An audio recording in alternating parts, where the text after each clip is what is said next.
ဒီနေ့မှာတော့စာရေးဆရာ Eckhart Tolle ရဲ့ The Power of Now ကို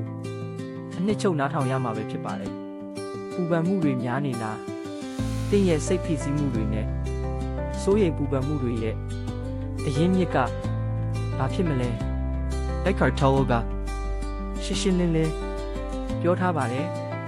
အဲ့ဒါဟာပြစ္ဆုတ်ပံမှာသင်မရှိလို့ပါတယ်အဓိကသဘောတရား the core idea ကျွန်တော်တို့ရဲ့စိတ်ကအမြဲတမ်းအတိတ်ကိုပြန်သွားပြီးနောင်တရနေတယ်ဒါမှမဟုတ်အနာဂတ်ကို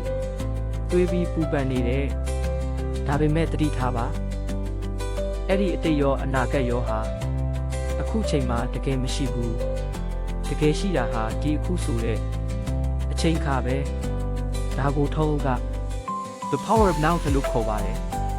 လက်တွေ့ကျင့်သုံးနည်း how to practice ပူပန်မှုတွေကိုချက်ချင်းရပ်တန့်မှုဒီလိုလုပ်ပါသင်ရဲ့အတွေးတွေကိုစောင့်ကြည့်သူတဦးလိုပဲကြည့်လိုက်ပါအတွေးတစ်ခုဝင်လာရင် okay ဒါဟာငါရဲ့အတွေးပဲလို့လက်ခံလိုက်ပါစီရင်ချင်း judging မလုပ်ပဲစိုးရင်ချင်းမရှိပဲနဲ့ပြစ္ဆုတ်ပံမှာဖြစ်ပျက်နေတဲ့အရာတွေဥပမာသင်ရဲ့အသက်ရှူတမ်းခန္ဓာကိုယ်ရဲ့ခံစားမှုကိုအာရုံစိုက်ပါ Legal conclusion သင်ပြစ္ဆုတ်ပံတွေကိုရောက်သွားတဲ့အခါစိတ်ဖိစီးမှုတွေစိုးရိမ်ပူပန်မှုတွေဟာအလိုလျောက်ပျောက်ကွယ်သွားပါလိမ့်မယ်။ဘာကြောင့်လဲဆိုတော့သူတို့ရှင်သန်ဖို့အတွက်အတိတ်နဲ့အနာဂတ်မရှိတော့လို့ပါပဲ။ဒီနေ့ပဲစတင်လိုက်ပါ The Power of Now စာအုပ်ကိုဖတ်ပြီးသင်ဘဝကိုအခုပဲ